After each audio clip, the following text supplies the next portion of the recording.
Bonjour à tous, j'espère que vous allez bien, bienvenue dans ce nouvel épisode. Aujourd'hui on va faire un résumé dans les très grandes lignes de l'histoire de l'Irlande. L'histoire bien documentée de l'Irlande, elle commence véritablement au 5e siècle, même si bien entendu des populations tribales, les Celtes, y sont déjà installées depuis plusieurs siècles, comme l'indiquent les témoignages romains, dont celui de Jules César lui-même, qui prend conscience de l'existence de cette île après sa conquête de l'Angleterre.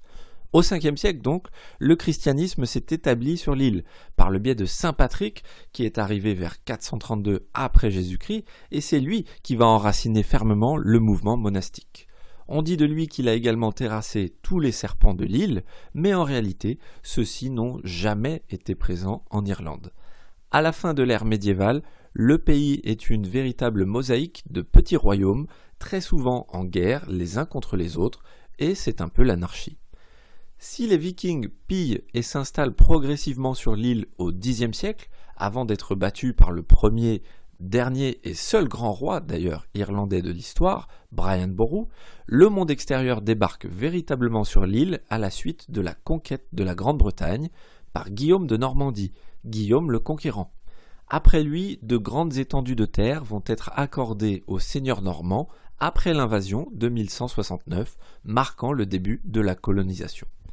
Dans les régions que les Anglo-Normands ne contrôlaient pas, c'est-à-dire en réalité une grande partie de l'île, la culture gaélique a continué à prospérer et le royaume gaélique d'Irlande, de courte durée, a même été établi en 1541. Au début du XVIIe siècle, les premières tentatives anglaises de colonisation par des colons protestants à l'intérieur des terres avaient réussi, et les politiques menées allaient définir l'avenir de l'Irlande jusqu'à la fin du XXe siècle. La soumission à l'Angleterre a alimenté les feux de la révolte au début de la période moderne, et la réforme anglaise d'Henri VIII a encore brouillé les cartes. Finalement, la population catholique irlandaise a été totalement exclue du pouvoir, et les rébellions locales sont devenues la norme.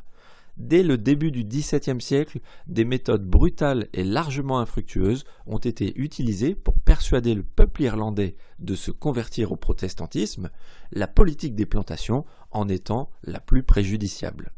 Pendant cette période des plantations, les protestants d'Écosse et d'Angleterre se sont vus accorder des terres fertiles, confisquées aux Irlandais, et ils ont formé progressivement la classe dirigeante, les catholiques étant alors interdits d'exercer des fonctions publiques.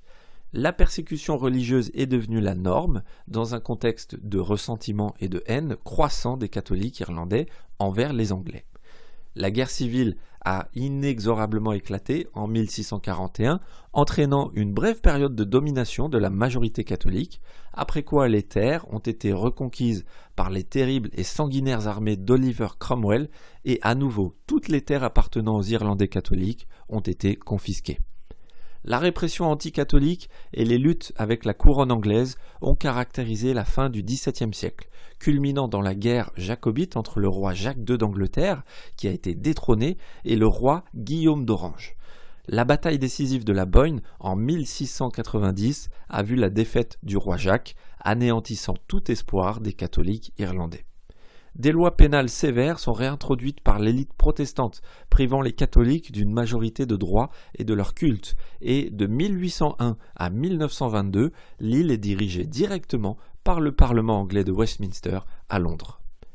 La grande famine des années 1840, due à une maladie de la pomme de terre qui va toucher très durement une population rurale très dépendante, a fait des centaines de milliers de morts, probablement plus d'1 million, et a entraîné une immigration massive des Irlandais vers le Nouveau Monde, l'Amérique, notamment à bord des terribles bateaux-cercueils dont beaucoup ont connu une fin tragique.